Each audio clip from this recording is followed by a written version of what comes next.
ప్రభుత్వ సహకారంతో ఆంధ్రప్రదేశ్ అభివృద్ధి చెందుతుందని వికసిత్ భారత్ కోఆర్డినేటర్ అనుప్రసాద్ అన్నారు. బాపట్ల జిల్లా పంగులూరు మండలంలోని ముప్పవరం బయట గుంజులూరు గ్రామంలో వికసిత భారత్ సంకల్ప యాత్రను నిర్వహించారు. ఈ సందర్భంగా ఆయన మాట్లాడుతూ ఆయుష్మాన్ భారత్ పథకం ద్వారా హాస్పిటల్లో 5 లక్షల రూపాయల వరకు ఉచిత వైద్యాన్ని అందిస్తున్నారని తెలిపారు.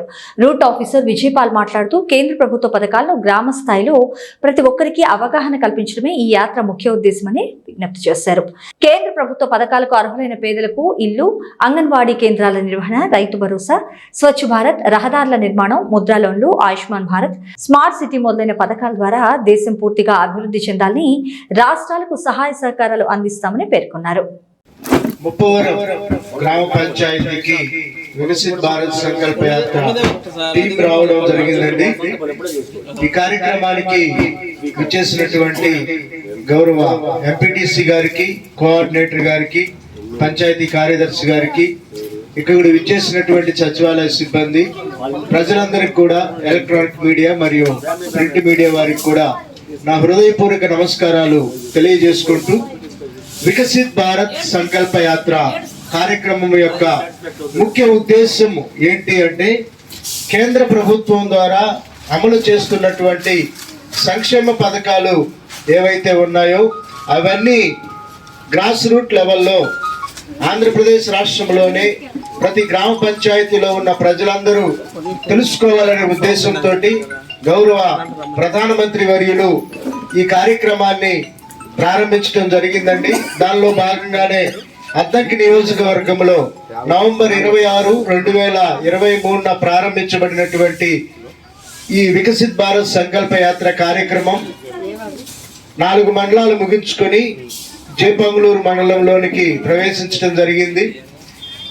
ఇది కార్యక్రమం యొక్క ముఖ్య ఉద్దేశం ఏంటంటే, ప్రతి గ్రామ పౌరులు అభివృద్ధి చెందినటువంటి పౌరులుగా, అభివృద్ధి చెందినటువంటి రాష్ట్రంగా, అభివృద్ధి చెందినటువంటి భారతదేశంగా ఉండాలని సంకల్పించినటువంటి గౌరవ ప్రధానమంత్రి గారు, పౌరులు అభివృద్ధి చెందాలి అంటే వారికి చేయూతను అందించే కేంద్ర ప్రభుత్వ పథకాలు అవసరమై ఉంది. ఆ పథకాలన్నీ మీకు తెలియజేయడానికే వికసిత్ భారత్ సంకల్ప యాత్ర కార్యక్రమం ద్వారా మీ ముందుకు రావడం జరిగిందండి. ఈ కార్యక్రమంలో మొదటిగా ప్రతిజ్ఞ మనం చేసిన తర్వాత కార్యక్రమంలోనికి వెళ్దాం. అందరూ లేచి నాతో పాటు అందరూ పలకండి. 2047 నాటికి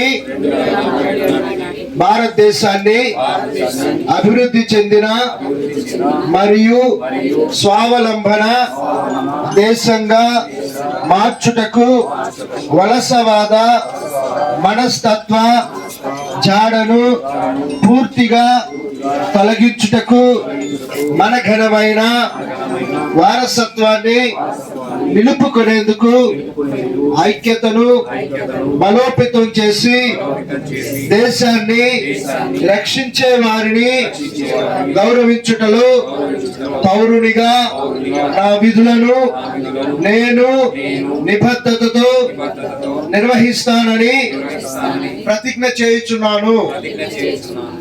దగ్గర 53 ప్రోగ్రామ్స్ జరుగుతుంటున్నాయి. సెంట్రల్ గవర్నమెంట్ సహకారంతో మా జిల్లాలో, స్టేట్లో, ఎంటైర్ స్టేట్లో జరుగుతున్నాయి. దీంట్లో సార్ మా జిల్లాలో కూడా అన్ని ప్రోగ్రామ్స్లో, సెంట్రల్ గవర్నమెంట్ ప్రోగ్రామ్స్లో మా వాళ్ళు వివక్ష చూపకుండా ముఖ్యంగా ఇన్వాల్వ్ అవుతున్నారు. State government programmes state government చేస్తారు, సెంట్రల్ గవర్నమెంట్ ప్రోగ్రామ్స్ కూడా స్టేట్ గవర్నమెంట్ ఎంప్లాయీసే కోఆర్డినేషన్తో అందరి సహకారంతో ఈ ప్రోగ్రాం చేస్తున్నాము. కాబట్టి ఈ కార్యక్రమాలు అందరూ సద్వినియోగం చేసుకోండి. ఇంకా ఏమన్నా ఎవరికైనా రావాల్సిన బెనిఫిషరీస్కి ఏదైనా బెనిఫిట్స్, ఎందుకంటే రైతులు తక్కువ నాకు చెప్పడానికి స్కీమ్స్ ఏం లేవు. ఇప్పుడు ఏమన్నా స్కీమ్ చెప్పాలంటే మన వర్కర్స్, హెల్త్ వర్కర్స్, సచివాలయ సిబ్బంది తప్ప ఎవరు లేరు. కానీ మీరు చెప్పే స్కీమ్స్ అన్నీ కూడా రైతులకి, మహిళలకి, మరి అలానే గిరిజనులకు సంబంధించినటువంటివి మరి సంబంధించి చాలా ఉన్నాయి. దాదాపు 117 స్కీములు ఉన్నాయి. నేను డైలీ 37, 38 చెప్తున్నా. అవి కూడా చెప్పే పరిస్థితి లేదు ఇప్పుడు. కానీ ఉచితంగా మాకు ఇచ్చి చూడయా, వాళ్ళకి ఉచితంగా మా ఉచితం ఏది రేపు కూడా ఉంది. మీరేది రిపోర్టరా వచ్చేసి ఇక్కడ బుక్లెట్ సార్ ముగ్గురు అందరూ ఇష్టం